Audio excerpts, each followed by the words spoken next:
I say, if I'm going to stand there 18 hours in a dress of an iconic Disney princess, I deserve to be paid for every hour that it is streamed online. If I'm going to stand there 18 hours in a dress of an iconic Disney princess, I deserve to be paid for every hour that it is streamed online. Rachel Zegler's words hit the internet like a shockwave, raw with barely contained fury. Imagine the audacity. After weathering a storm of controversy, enduring scathing reviews, and witnessing a colossal $115 million box office implosion, you'd expect a studio to retreat, to reassess, to maybe, just maybe, stop. But Disney apparently not. Whispers, now turning into confirmed reports, suggest they are actively developing another Snow White reboot. Yes, you heard that right, another one. And Rachel Zegler, the woman who donned the gown for the first ill-fated attempt, is letting loose. This isn't polite disappointment, it's open indignation. From subtle jabs veiled in sarcasm to outright declarations of outrage, she's unleashing a torrent of frustration, hinting at behind-the-scenes chaos and a production experience that sounds less like a fairy tale and more like a pressure cooker. What she's implying could shatter the carefully constructed Disney image and rewrite the narrative of this cinematic catastrophe entirely. But to understand the depth of her rage, we need to rewind and uncover where this modern-day Disney drama truly began. You're not playing Snow White. You're playing the iconic evil queen. Let's journey back to a time when Disney's live-action remake strategy seemed like pure gold, October 2016. Fueled by the roaring successes of films like Cinderella and The Jungle Book, the studio, brimming with confidence and nostalgia-driven ambition, announced their next grand project, a live-action reimagining of Snow White and the Seven Dwarfs. It appeared to be a foolproof formula, a beloved classic, a fresh coat of cinematic paint, and guaranteed box office riches. To lay the foundation for this fairy tale revival, Disney tapped Aaron Cressida Wilson to craft the screenplay, promising not just a retread, but a modern and relevant interpretation of the timeless story. The initial announcement was met with cautious optimism, a sense that Disney was once again poised to weave its magic. You're progressive in one way, but you're still making that backward story of seven dwarves living in a cave. What the are you doing, man? To elevate the project beyond mere spectacle and inject genuine enchantment, Disney brought in some serious firepower. The songwriting duo of Benj Pasek and Justin Paul. Their names alone conjured visions of cinematic brilliance. These were the Oscar-winning composers and lyricists behind the musical masterpieces La La Land and The Greatest Showman. Their involvement transformed the Snow White remake from a potentially straightforward adaptation into something far more ambitious. A full-blown musical event. Suddenly, expectations soared. The promise of dazzling musical numbers, whimsical forest creatures brought to life with cutting-edge effects, and perhaps even a touch of that signature Pasek and Paul emotional resonance painted a picture of a film destined for critical acclaim and box office glory. The pieces seemed to be falling perfectly into place for a Disney triumph. I just mean that it's no longer 1937, and we absolutely wrote a Snow White that is not going to be saved by the prince. She's not going to be saved by the prince, and she's not going to be dreaming about true love. She's dreaming about becoming the leader she knows she can be. Then, in May 2019, a slightly unexpected directorial choice emerged: Mark Webb. While undeniably talented, having helmed the Amazing Spider-Man films, Webb's background seemed unconventional for a classic fairy tale. Known for his superhero action and character-driven dramas, his leap into the world of singing princesses and enchanted forests raised eyebrows. Fans and industry observers alike were divided. Could Webb translate his visual flair and storytelling skills to the delicate whimsy of Snow White? Was this an inspired genre-bending move or a potentially jarring clash of styles? Swinging through the skyscrapers of New York City was one thing, but orchestrating a harmonious blend of live-action, musical numbers, and fantastical elements in a fairy tale setting presented a vastly different and arguably more delicate challenge. The directorial choice, while intriguing, injected a first hint of uncertainty into the otherwise smooth production narrative. And I can only hope that despite my flaws, and despite my cracks and my breaks, and there are many of them, that at every premiere and everything I do, people will wait in line to see. June 2021 marked a pivotal moment, one that would irrevocably alter the trajectory of the Snow White project and ignite a firestorm of debate: the casting of Rachel Zegler in the titular role. A young actress of Colombian and Polish descent, Zegler had burst onto the scene with her captivating performance in West Side Story. For many, her casting was a resounding victory for representation, a long overdue embrace of diversity in a traditionally white-centric fairy tale landscape. It was heralded as a progressive step, a reflection of a changing world. However, for others, particularly those clinging to a more traditional vision of Snow White, the casting was perceived as a betrayal of the source material, a forced injection of wokeness. The announcement fractured the fan base almost instantly. Social media erupted into a battleground with passionate defenses of diversity clashing against accusations of historical revisionism and the erosion of classic storytelling. Snow White, once a symbol of innocent charm, became a lightning rod for cultural conflict, trending for all the wrong reasons and setting the stage for further controversies to come. Standing in front of you today, saying simply that my name is Gal and I'm Jewish, and we have had enough of Jew hatred. Amidst the turbulent reactions to Zegler's casting, Disney unveiled another casting coup in November 2021, Gal Gadot as the Evil Queen. In a stroke of near-universal brilliance, this choice seemed to quell some of the brewing negativity and inject a dose of undeniable star power and intrigue into the project.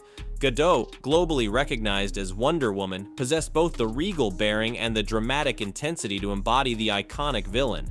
Fans, regardless of their stance on the Snow White casting, united in enthusiastic approval. The prospect of seeing Gadot, known for her heroic roles, sink her teeth into the deliciously wicked role of the Evil Queen, plotting mirror-based sabotage and draped in opulent floor-length cloaks, was undeniably captivating. Even Gadot herself expressed open delight in embracing her darker side, acknowledging the iconic villainy she was stepping into. This casting choice, a masterstroke of perceived perfection, provided a temporary reprieve from the mounting controversies, offering a glimpse of the film's potential allure. It's very validating. A lot of hard work has gone into this film, but so much love, truly, speaking for myself and also for the filmmakers behind it. Just as the cast seemed complete and production geared up, January 2022 delivered another narrative bombshell. Prince Charming was out, vanished, replaced by a completely new character, a Robin Hood-esque figure portrayed by Andrew Burnap. Disney's intentions were clear. They weren't just updating the visuals, they were fundamentally rewriting the narrative itself. The removal of the quintessential fairy tale prince, a staple of the original story, signaled a radical departure from tradition, a deliberate dismantling of classic tropes. This move further solidified the perception that Disney was aiming for a thoroughly modern Snow White, one liberated from damsel in distress narratives and fairy tale romance. However, for many, the jettisoning of Prince Charming felt like a step too far, a rejection of the very essence of the fairy tale genre. Was this a bold, progressive reimagining or a misguided attempt to fix something that wasn't broken, potentially alienating audiences who cherished the original story's romantic core? The narrative alterations were piling up, and the waters were growing increasingly choppy.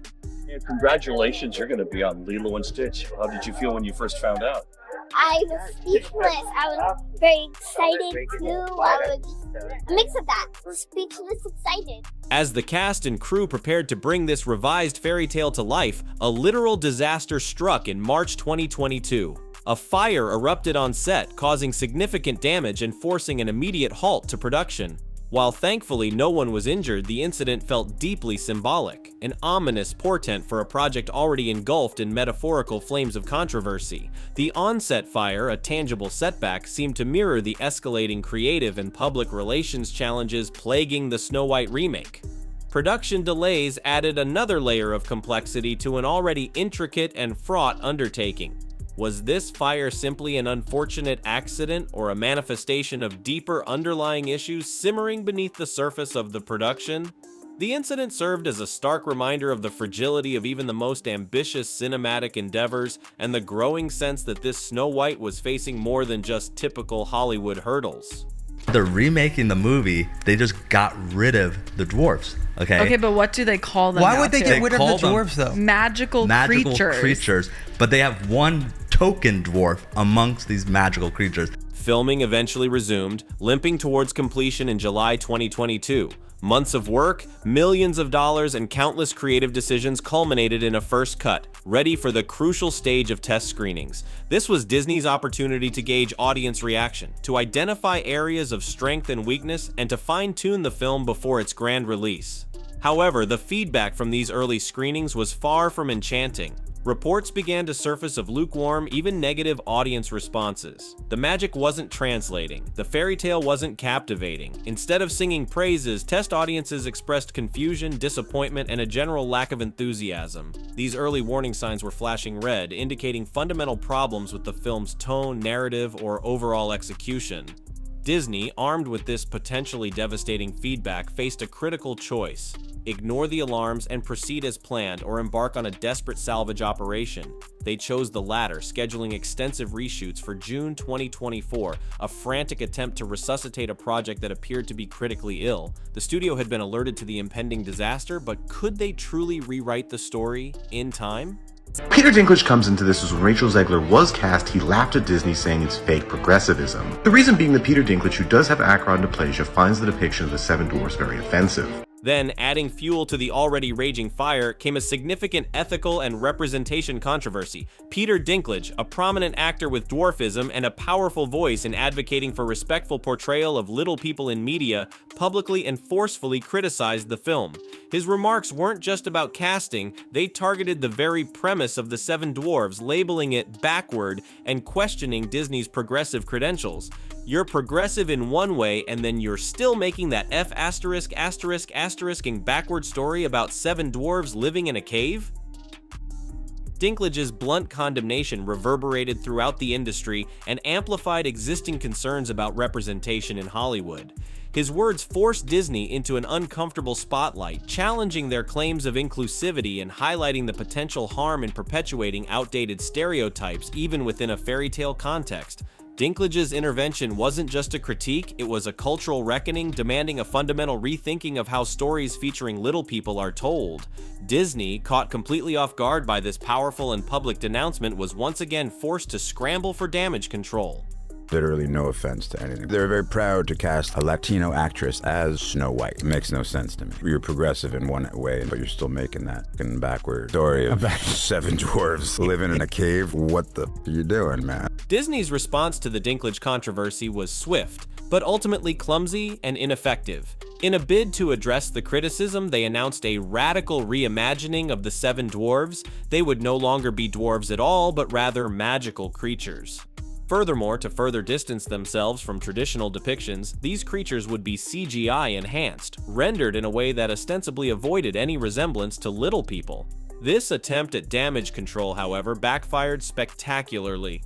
Instead of appeasing critics, it drew further ire. Members of the dwarfism community and many others condemned the move as a superficial and ultimately insulting gesture. It was seen as a transparent attempt to sidestep genuine representation, to erase little people from the narrative rather than authentically include them.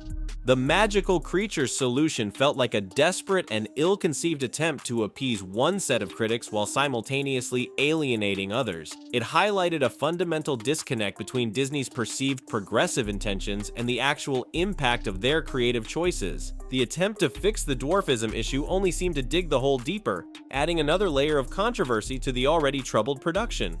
This would have been a lot better if they, had a strong male along with her, a prince, if it wasn't about socialism, if they didn't remove the dwarves, if they had real dwarves. While the dwarfism debate added to the mounting problems, the most significant and sustained controversies, the ones that truly transformed the Snow White remake into a public relations nightmare, centered around Rachel Zegler herself. From the moment of her casting announcement, the reactions were polarized, but it was Zegler's own words, spoken in interviews and on social media, that ignited a sustained and increasingly hostile backlash. The initial casting debate, centered on diversity and tradition, was just the opening act. The main drama, the catalyst for widespread public condemnation, was about to unfold, fueled by Zegler's outspoken opinions and perceived disdain for the original Snow White legacy. The online world was poised to turn against the film, and Zegler's pronouncements would be the spark that lit the fuse. In a 2022 interview, Rachel Zegler delivered comments that would send shockwaves through the Disney fandom and beyond. Dismissing the original 1937 animated classic Snow White and the Seven Dwarfs as extremely dated, she went on to critique core elements of the beloved fairy tale. Her most incendiary remarks targeted the Prince Charming character, whom she deemed weird and irrelevant to her modern interpretation of Snow White. She's not going to be saved by the prince, and she's not going to be dreaming about true love, Zegler declared with emphatic finality. She's dreaming about becoming the leader she knows she can be. These pronouncements, intended to signal a progressive, empowered reimagining of Snow White, were interpreted by many as a disrespectful dismissal of the original film's enduring charm and romantic heart. For traditional Disney fans, Zegler's words felt like a direct attack on a cherished classic, a condescending rejection of fairy tale values. The backlash was immediate and ferocious. Online forums and comment sections erupted with outrage. Accusations of arrogance, disrespect, and a fundamental misunderstanding of the source material were hurled at Zegler. Her comments, intended to generate excitement for a modern Snow White, instead solidified a widespread perception of the film as disrespectful, woke, and fundamentally flawed. The lines were drawn in the sand, and the battle for public opinion was well and truly underway. As if the creative and representation controversies weren't enough, real-world politics injected another layer of toxic division into the Snow White saga. August 2024, coinciding with the release of the teaser trailer, witnessed a dramatic escalation of tensions stemming from the Israeli-Palestinian conflict. Zegler, known for her progressive activism, posted on social media, concluding with the pointed declaration, "Free Palestine." This seemingly simple statement ignited a firestorm of controversy, particularly given the deeply polarized global discourse surrounding the conflict. Compounding the issue, Zegler's co-star Gal Gadot, an Israeli actress, had publicly expressed pro-Israel sentiments in the past. The clash of these opposing viewpoints within the context of a high-profile Disney film transformed the set and the online discourse surrounding it into a politically charged battleground. Fans, already divided over creative choices and Zegler's comments, now found themselves further fractured along political lines. The Free Palestine post, intended as an act of solidarity, instead served to amplify existing tensions, injecting a potent dose of real-world conflict into the already volatile mix surrounding Snow White. The political firestorm surrounding Zegler's Free Palestine post was quickly amplified by another wave of online outrage. Internet sleuths, fueled by animosity and a desire to discredit the actress, unearthed old tweets from Zegler's past. These tweets, dating back several years, contained critical remarks about former President Donald Trump and expressed disdain for his supporters. While politically commonplace in many circles, these resurfaced tweets were weaponized by right-wing commentators and online detractors, presented as evidence of Zegler's supposed anti-American or divisive political leanings. The old tweets became fodder for cancellation campaigns, amplified across social media platforms. Reposts, reactions, calls for boycotts, and counter-defenses flooded the internet, creating a relentless and exhausting cycle of online negativity. The Snow White remake, already besieged by creative and representation controversies, now found itself at the center of a full-blown social media pile-on, targeted by organized campaigns aimed at discrediting the film and its lead actress. The online world had turned decisively against Snow White, and the negativity seemed inescapable. Faced with mounting public pressure and a rapidly deteriorating public image, Rachel Zegler issued a public apology in November 2024. In carefully worded statements, she expressed regret for any hurt caused by her past comments, emphasizing her desire for peace and understanding. "I can only hope that despite my flaws and despite my cracks and my breaks, that at every premiere and everything I do, people will wait in line to see," she pleaded, attempting to salvage her reputation and the film's prospects. However, the apology was largely met with skepticism and accusations of insincerity. For many, it felt like a calculated PR move, a damage control tactic rather than a genuine expression of remorse. The months of accumulated negativity, the perceived arrogance of her earlier statements, and the politicized context surrounding the film had eroded public trust in Zegler and the Snow White project. The apology, while perhaps intended to quell the storm, ultimately felt like too little, too late. The damage had been done, the public perception solidified, and the once anticipated fairy tale remake was now widely viewed as a pariah project. Rumors of on-set tension between Zegler and Godot, fueled by their differing political stances and separate promotional appearances, further cemented the narrative of a troubled and fractured production. When Snow White finally limped into theaters on March 21, 2025, the box office results were nothing short of catastrophic. Opening weekend domestic earnings of a mere $42.2 million fell far short of already lowered projections. International markets offered no salvation, contributing only a similarly disappointing $45.1 million. Against a gargantuan production budget estimated between $240 and $270 million, not even accounting for massive marketing expenses, the film plummeted towards financial ruin. By early April, the global cume stalled at a dismal $147.2 million, leaving Disney staring into a $115 million abyss of losses. The Snow White remake wasn't just a flop, it was a monumental financial disaster, a stark illustration of the devastating consequences of creative missteps, public relations blunders, and a fundamental misreading of audience desires. The fallout was immediate and far-reaching. Disney, rattled by the magnitude of the failure, swiftly and quietly placed the planned live-action Tangled remake on indefinite hold, a clear sign of studio panic and a reassessment of their entire live-action strategy. The poisoned apple had been bitten, and its effects were spreading rapidly throughout the Disney kingdom. In the wake of the Snow White debacle, Disney's future live-action fairy tale ambitions hung precariously in the balance. The studio, reeling from the financial and reputational damage, now pinned their hopes on two upcoming remakes, Lilo and Stitch and Moana. These projects, already in advanced stages of development, were suddenly thrust into the spotlight, carrying the weight of Disney's live-action redemption. Could these films recapture the magic, reconnect with audiences, and restore faith in Disney's ability to revitalize their animated classics? Or would they too succumb to the controversies and creative pitfalls that had sunk Snow White, further jeopardizing the studio's live-action strategy? The fate of Disney's fairy tale kingdom, it seemed, now rested on the shoulders of a Hawaiian girl and a spirited Polynesian princess. Lilo and Stitch, slated for release on May 23, 2025, represented Disney's first attempt to recover from the Snow White fallout. Directed by Dean Fleischer Camp, known for the indie darling Marcel the Shell with Shoes On, the remake aimed to recapture the heartwarming charm and quirky humor of the 2002 animated original. Casting choices leaned heavily into authenticity and audience appeal. Newcomer Maya Kealoha stepped into Lilo's iconic flip-flops, generating immediate fan enthusiasm. Sydney Agudong and Kaipo Dudoit rounded out the human cast as Nani and David, respectively. Crucially, Disney made a nostalgic masterstroke by bringing back Chris Sanders to voice Stitch, ensuring a crucial element of the original film's magic remained intact. With Zach Galifianakis, Billy Magnuson, and Courtney B. Vance adding further star power to the supporting cast, and filming taking place on location in Hawaii to capture authentic island vibes, Lilo and Stitch appeared to be ticking all the right boxes for a potential crowd pleaser. But could nostalgia and careful casting alone be enough to erase the bitter aftertaste of Snow White?